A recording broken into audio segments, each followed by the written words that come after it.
Angeline aka the Flying Angel, and welcome back to my channel. Kung hindi pa kayo nakaka-subscribe, press that subscribe button because we have 840 subscribers at the moment. Road to 1K! For today's activity, magpapalipat tayo. Kasi isa po akong piloto, kung hindi nga po ako kilala. Finally, after 3 months staying at home, makakalabas na rin tayo. Makakahinga na rin tayo ng fresh Manila air. Dahil nagkaroon tayo ng lockdown, maraming eroplano and chopper na grounded. So, kinailangan nila ng maintenance check. And of course, after the maintenance check, we need a test flight. So, yun ang gagawin natin for the day. So, fasten your seatbelt and enjoy the flight. Finally, we're here at the airport. It went very smooth because I remember last time, grabe, ang haba ng traffic and I had to pila sa my security. Pero today, swerte ko, walang traffic, very quiet lang sa road. And of course, we're with Captain Henry, so very smooth lang ang pagpasok natin. Oh my god, we're here at the airside. We can see the big toys. That's our ride of today. The helicopter Augusta. Naka-ready na siya. Tayo na lang ang kulang. Kaya i-park muna natin ang car. We are here today at the airport. As you can see, this is the hangar of Delta. And we have different kinds of planes. We have the King Air, the big ones. And of course, at my back, we have the helicopters. Probably asking why we're here today because I am going to be the flying angel. For today's schedule, we are going to do a test flight, not with this one, not with that one, but the one over there who's getting ready. It's an Augusta helicopter and I'm going to fly with Captain Henry Diaz.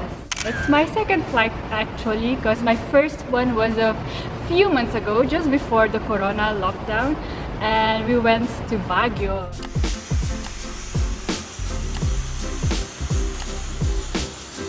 I'm looking forward to be trained here, so we're thinking of doing a helicopter training or probably this King Air airplane. This one is a multi-prop because they have 2 propellers. I've been trained in Belgium with a single prop aircraft, so we need an additional training of course to be able to fly these big ones.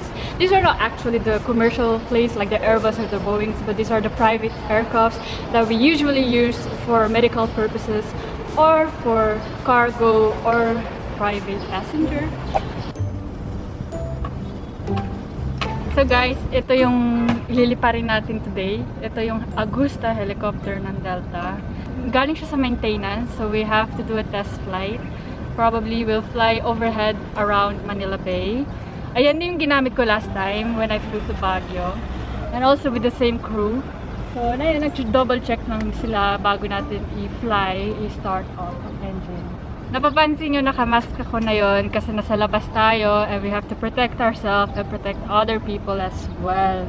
So, whenever you go out, please wear mask. And if you're alone, you can take off your mask. So, kanina sa video ko, wala akong mask. Stay protected! Grabe ang init. Kung makita mo lang yung mustache ko, basang-basa. This is my seat, front seat. And we have a passenger, si Madam. Hello po. Ready ka na ba? Fasten your seatbelt and sit back and enjoy the ride. Yan, enter na tayo ng aeroplano, helicopter. Naka-seatbelt na tayo. For today's flight, si Captain Henry ang pilot in command. So, ako magiging yung assistant pilot niya. Hindi pa ako nagkaroon ng helicopter training. So, siya mismo ang maggagawa ng mga setup and certainly yung takeoff and landing. Ako yung for the checklist. Here, Captain Henry is setting the radio on to communicate with the tower because of course, we need clearances. We'll start with the taxi clearance which is now approved and then we'll roll to the helipad. Left and right is clear over here. Si Captain Henry ang magte-take off. Ako yung assistant niya. So during this phase, ako ang magtataas ng landing gear. Now we're waiting for the takeoff clearance. Everyone is buckled up. So we're almost ready for the flight. Just waiting for the tower to give us the takeoff clearance. So yan na yung takeoff, guys.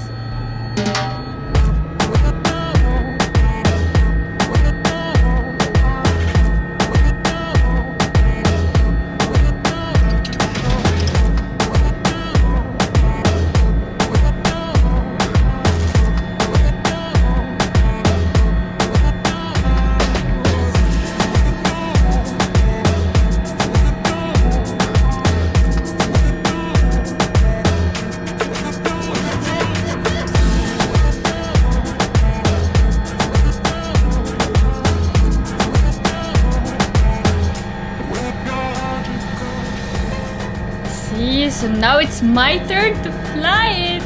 Sabi ni Captain, straight and level flight. If you know the panel of an aircraft or of any helicopter, it's almost similar naman with each other. Parang makikita mo yung kulay na may blue and brown. Ito yung artificial horizon na tinatawag nila. Ito yung pinaka-importante na instrumento para malaman mo kung straight and level ba yung paglipad mo. So here, this is really amazing. Ito yung Manila Bay. And you will see ang dami mga barko. As in cruises and probably cargo ship. Kung saan yung mga seamen and tourists, naka-stranded sila dito sa Manila Bay. Dahil sa corona. So I asked Captain Henry and he told me, yeah, they have been here for a couple of weeks. Bawal sila pumunta sa land side natin. After this endpoint, we're going to turn back to Manila doing a 180 degrees.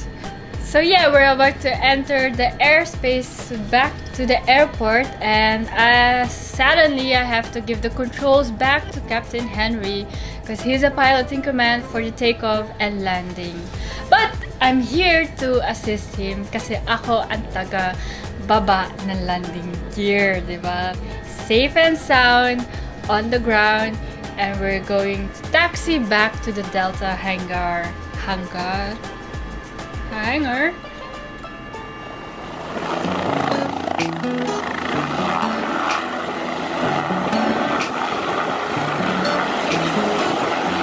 We're done with the flight. So as you can see, yung init, basang-basa ako. I hope you guys enjoyed the flight. Super maganda, no? Parang helicopter ni Mr. President. So, syempre, akong piloto mo. So, just call me. Nandito na tayo sa office. Kaka-land lang natin back in Manila. And of course, we had a pilot in command. Ipapakilala ko siya, si Captain Henry Diaz. Sir, good morning. How are you? How was the flight, by the way? Good. Maganda lang, mainit. Mainit. See, nainitan din siya. Gano'ng katagal na po kayo piloto? Since 1984, so at least 36 years. Wow, that! Saan po kayo nag-upisa? Sa Air Force. Air Force, Yeah. here in the Philippines? Military pilot. God, that was my dream. Ano po yung pinalipad niyo doon? Helicopter din? Or? Sa Air Force, sa Lipa is yung P-41 Delta at saka yung Marchetti 260. Oh, same in Belgium. Yeah. Marchetti. SF-260. Biglang after military, nag-private na kayo with helicopters? Or No, nag-fly? lumipat pa ako ng helicopter sa Strike Wing. So that is for 10 years. Here in the Strike Wing, yeah. Philippines? Flying the Sikorsky 76 and the MD-520. Over-experiences Yeah, in that Korea? one is the S-76 or Strike Wing. And nagpalipad na din po kayo abroad? Or? Yeah, sa Nigeria, sa Africa, that is offshore with Bristol and the private company, Italian company. 407 and S-76 C++. And bakit niyo po nangarap maging piloto? I think it's everybody's dream, di ba? Lalo na yung mga... Saka doon ako pinanganak sa Fernando Air Base. So, Everyday nakikita. nakikita ko, siyempre, kita mo yung bata pa lang ako, nakikita ko yung mga airplane na lumilipad, di ba? So it's my dream. That's true. Now you're fulfilling your dreams and nagawa niyo na lahat or meron pa kayo isang aeroplano or helicopter gusto pa rin? Parang kasi yung malaking helicopter. Yung mga CH-53, S-92. Pero mayroon so far, okay na ako. Tama lang yung lipat ko ngayon. So just call me for the next flight. I'm always Sure. ready. Okay. Thank you very much, Captain. Nag-enjoy ako. Maraming salamat po and we'll see you on the next flight. You're welcome. Thank you. That's it for today's video. I hope you guys enjoyed the flight and I'm looking forward to have you again on the next video. If you enjoyed it, give it a like, share mo sa mga kaibigan mo, and kung di ka pa nakaka-subscribe, press that subscribe button because we're road to 1K. The Flying Angel signing off. See you!